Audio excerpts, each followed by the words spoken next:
Section 40 ya malamulo athu akulu kuno ku Malawi kapena kuti Constitution of the Republic of Malawi imampatsa munthu ufulu ojoyina kapena kugwira nawo ntchito za chipani chimene iye wasankha ku mtima kwake. Section 40 imeneyi imampatsanso munthu ufulu opanga ziganizo za ndale zimene iye waona kuti zimupindulira pamoyo wake wa tsiku ndi tsiku. Ndiye kumveka mphekesera kuti ndithu Abile Malata ati akufuna kupikisana nawo ndithu convention ya chipani cha Democratic Progressive Party ngati president wa chipanichi. Ndiye umenewo ndi ufulu wa Abile Malata monga unaperekera ku section 40 ya constitution. Ndiye pano ndi Panyasa Voice Box timakhala ndi amalawi osiyanasiyana amapereka maganizo awo osiyanasiyana pa nkhani za ndale kantsidwe ka dziko komanso kutsatira bwino kwa malamulo kuno kwathu Malawi.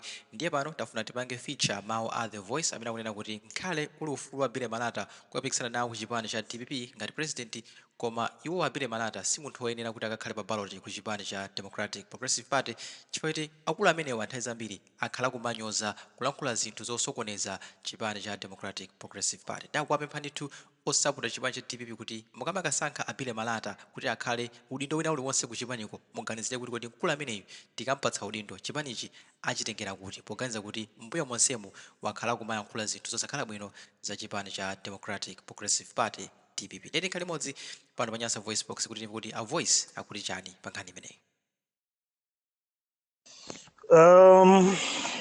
Morning, The Voice. Uli konse mene tili likhoti tili bwino my comrades. Failed the background, and it's not easy to be on the ground. It's hard, but we are there. Ndoti chilichonse tikuchiona, chilichonse tichiona, kalikonse tikaona. Tamvetsedwa kuti Abile Malata akukapikisana nawo ku msonkhano wa DPP convention imene itachitike mu August mwezi umene ukubwerawo.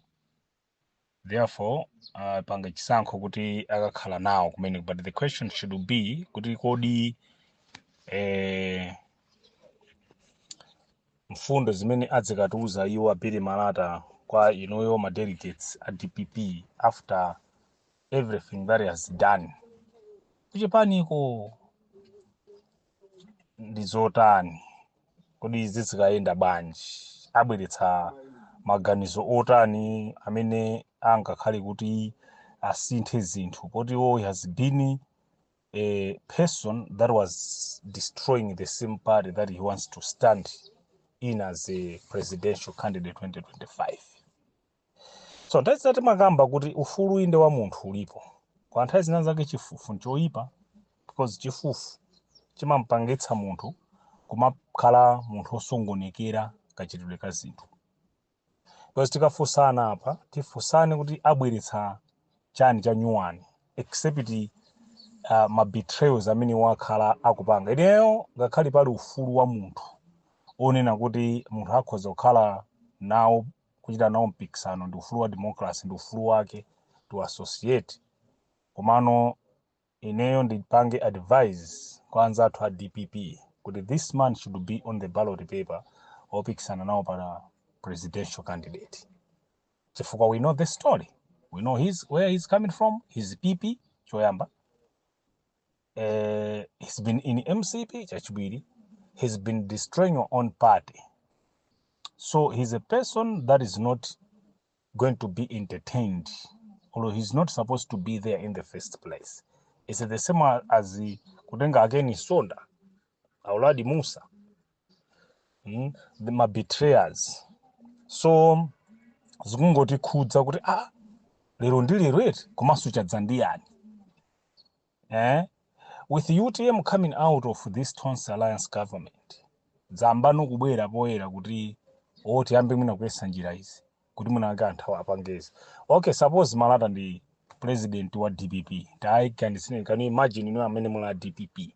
Can you imagine kuti ndi wa DPP? Ndi watenga chipani chicha. Achitengera kuti. Mwaona? Achitengera kuti.